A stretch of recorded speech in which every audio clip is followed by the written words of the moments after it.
1993 started with festivities in the streets of Bratislava, Slovakia, as people celebrated the birth of a new country. At midnight, Czechoslovakia divided into two smaller countries, the Czech Republic and Slovakia. The day after his inauguration on January 20, 1993, President Bill Clinton and his wife Hillary Rodham Clinton welcomed visitors to the White House. On February 26, 1993, terrorists struck in New York City. A powerful explosion beneath one of the World Trade Center towers killed 6 people and injured more than 1,000. Muslim fanatics were later charged and convicted. Another man-made disaster, also with religious roots, took place in Waco, Texas, on April 19, 1993. The well-armed compound of the Branch Davidian sect was assaulted by FBI teams using tanks and other military hardware. The assault and ensuing fire killed 86 men, women, and children.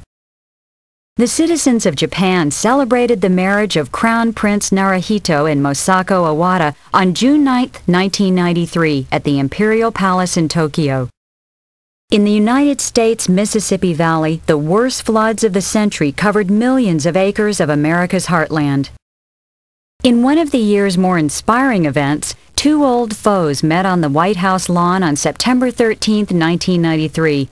President Bill Clinton watched as Israel's Prime Minister Yitzhak Rabin shook hands with Yasser Arafat, head of the Palestine Liberation Organization, at the signing of an agreement between Israel and the PLO to work out peaceful living arrangements for Palestinians and Israelis. There was a violent and bloody confrontation in Moscow, Russia on October 4, 1993. After President Boris Yeltsin had dissolved Parliament on September 21st, many legislators armed themselves and refused to leave the building. President Yeltsin sent troops to storm the building and capture those who held it. About 140 people were killed, and the remaining resistors were arrested.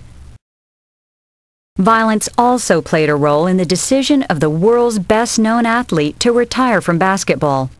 Michael Jordan, star of the Chicago Bulls, announced his retirement in Chicago on October 6, 1993, a few weeks after his father was murdered in North Carolina.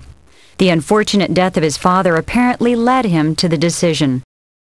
In Southern California, in November 1993, fires, fed by 70-mile-per-hour winds, swept through 6 counties, burning more than 1,000 homes and displacing more than 25,000 people. And as if fire were not enough, rains and mudslides came a few weeks later, followed in 1994 by a massive earthquake. The year 1994 began with armed conflict in Mexico when a rebel group in the Chiapas region declared war on the government of Mexico, demanding land reform and an end to discrimination against Indians. At 4:20 a.m. on January 17, 1994, a major earthquake struck Los Angeles. It measured 6.6 on the Richter scale and caused billions of dollars in damage. Major freeways collapsed, the death toll reached 51, and thousands were left homeless. In a break from bad news, the Winter Olympics opened in Lillehammer, Norway on February 12, 1994. By the end of the Games on the 27th, the host country had taken the largest number of medals. American speed skater Bonnie Blair won 5 gold medals. Early on the morning of February 25, 1994, an American-born Jewish physician, Baruch Goldstein, went into a mosque in Hebron in the Israeli-occupied West Bank and killed 29 people. More died in the panic and rioting that followed. This massacre stunned both Israelis and Palestinians. The attacker was killed at the site, but his deed temporarily disrupted the peace negotiations between Israel and the Palestine Liberation Organization. The streets of Hebron remained a scene of violence for weeks.